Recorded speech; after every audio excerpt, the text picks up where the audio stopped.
Hello friends, welcome back my YouTube channel study with Surendra.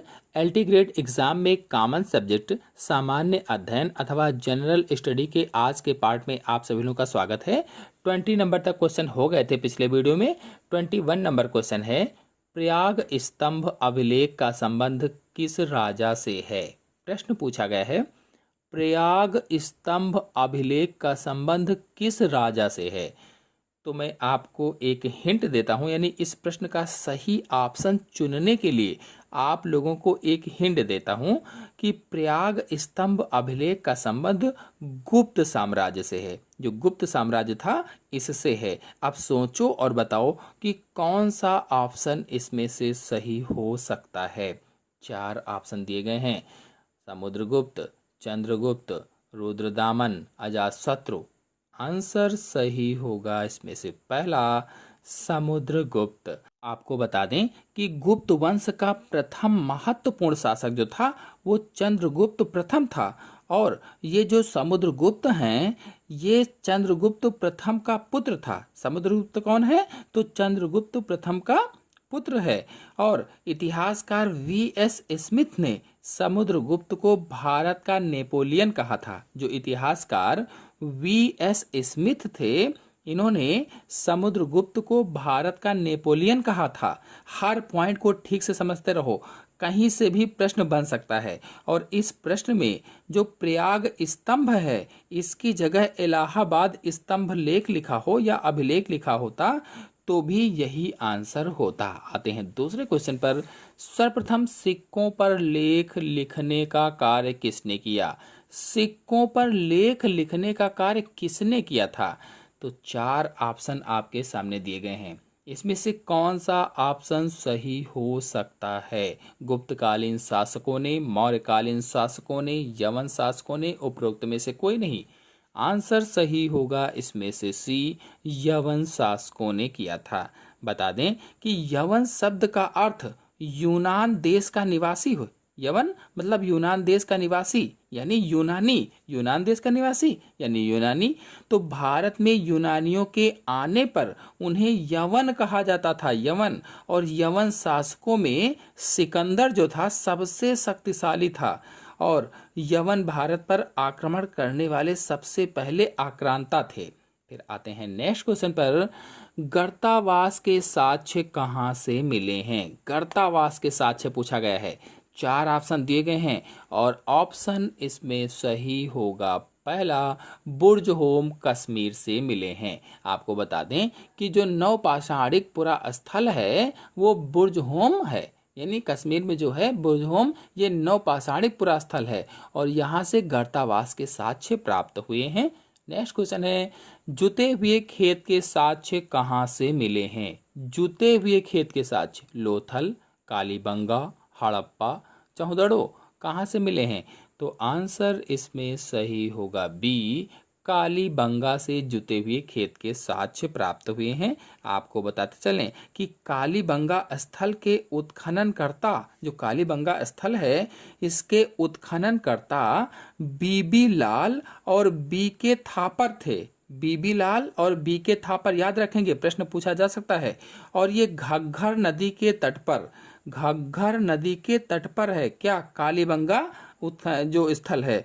और वर्तमान में ये राजस्थान का श्री गंगानगर है। अगर वर्तमान की बात की जाए तो राजस्थान में जो श्री गंगानगर जिला है वही है कालीबंगा। और यहाँ से यानी कालीबंगा से जुते खेत, अग्निवेदियाँ, पक्की ईंटें, अलंकृत फर्श, ये सभी महत्वपूर्ण साक्ष्य प्राप्त हुए हैं। चाहे वो जूते खेत हो, अग्निवेदियाँ हो, पक्की ईंटें हो, अलंकृत फर्श हो, आदि महत्वपूर्ण साक्ष्य कहाँ से प्राप्त हुए हैं? तो ये कालीबंगा से प्राप्त हुए हैं। अब इसमें जूते हुए खेत पूछा गया था इसलिए कालीबंगा कह दिया। यदि इसकी जगह पर अग्निवेदियाँ या पक्की ईंटें या अलंकृत फर्श वगैरह लिखे होते तो भी ये क्या होता? कालीबंगा ही होता, क्योंकि ये साक्ष्य सभी कालीबंगा के हैं। फिर नेक्स्ट क्वेश्चन है, जिस काल का कोई लिखित विवरण प्राप्त नहीं होता उसे क्या कहा जाता है? यानी ऐसा कोई काल है जिसका कोई लिखित विवरण प्राप्त नहीं होता है, उसे क्या कहते हैं? तो आंसर सही होगा इसमें से डी वाला, प्रागैतिहासिक काल कहा जाता है। जिस काल का कोई भी लिखित विवरण नहीं प्राप्त है तो उसे प्रागैतिहासिक काल कहा जाता है। यानी लिखाई का आविष्कार नहीं हुआ था, तो लिखाई का आविष्कार ना होने के कारण कोई लिखित प्रमाण नहीं है, इसीलिए उसे क्या कहा, प्रागैतिहासिक काल कहा। और प्रागैतिहासिक काल का अर्थ होता है कि इतिहास के पहले का युग, इतिहास के पहले का काल, उसको क्या कहते हैं, प्रागैतिहासिक काल। और प्रागैतिहासिक काल को प्रस्तर युग भी कहा जाता है, प्रस्तर युग। आते हैं नेक्स्ट क्वेश्चन पर। आर्य भारत में सबसे पहले कहाँ बसे? आर्य जो थे ये भारत में सबसे पहले कहाँ बसे? तो इसका आंसर सही होगा पहला, सप्त सिंधु प्रदेश में बसे, सप्त सिंधु प्रदेश। आर्य लोगों को प्रारंभिक निवास स्थान कौन सा था? तो सप्त सिंधु प्रदेश था। आर्य लोगों का प्रारंभिक निवास स्थान सप्त सिंधु प्रदेश। और ये गंगा व यमुना के बीच का भाग है। गंगा यमुना के बीच के भाग को क्या कहते हैं? आर्यावर्त कहा जाता है। चाहे आप सप्त सिंधु प्रदेश कहिए, चाहे आर्यावर्त कह दीजिए, आर्यावर्त भी यहाँ पर लिखा होता तो भी सही हो जाता, आर्यावर्त। तो देखिए गंगा और यमुना के बीच के जो भाग होता है, बीच का जो भाग है, उसे ही आर्यावर्त कहा जाता है। फिर नेक्स्ट क्वेश्चन है, ऋग्वैदिक काल का सर्वाधिक महत्वपूर्ण देवता कौन था? सबसे ज्यादा महत्वपूर्ण देवता अग्नि, विष्णु, इंद्र, वरुण। तो ऋग्वैदिक काल का सर्वाधिक महत्वपूर्ण देवता इंद्र था। बताते चलें कि ऋग्वैदिक काल के देवताओं में सबसे ज्यादा महत्व किसका था? तो इंद्र का था।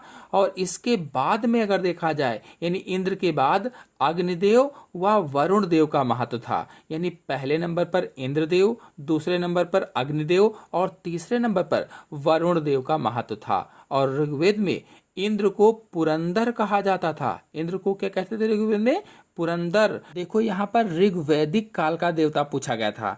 यदि ऐसे ही उत्तर वैदिक काल का पूछा जाए तो क्या बताएंगे? तो उत्तर वैदिक काल के सबसे प्रमुख देवता ब्रह्मा, विष्णु और महेश थे। ब्रह्मा, विष्णु और महेश। नेक्स्ट क्वेश्चन पर आते हैं। नेक्स्ट क्वेश्चन है, ऋग्वेद में उल्लिखित नदियों में सर्वाधिक पवित्र नदी कौन सी थी? सबसे ज्यादा पवित्र नदी का नाम बताना है।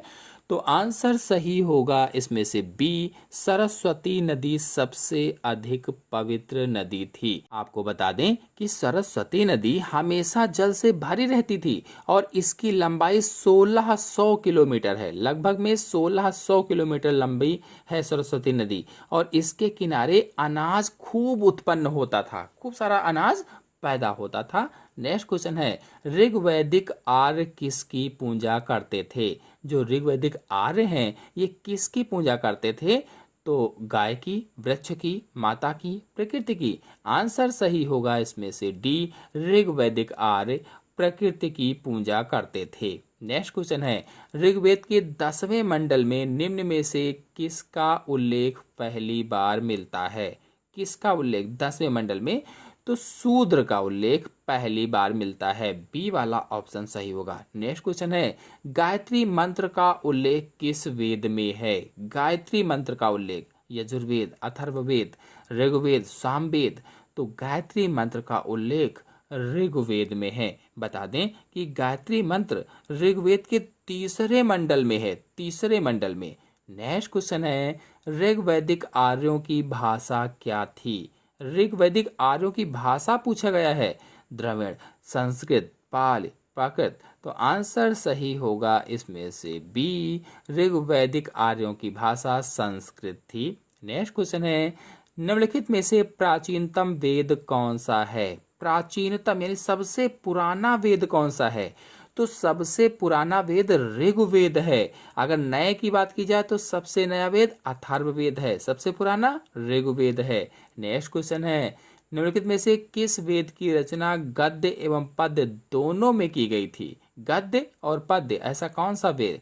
तो इसका आंसर सही होगा सी, यजुर्वेद की रचना गद्य एवं पद्य दोनों में की गई थी। नेक्स्ट क्वेश्चन है, ऋग्वेद काल में विनिमय के माध्यम में किसका प्रयोग किया जाता था? भूमि, मुद्रा, दास, गाय।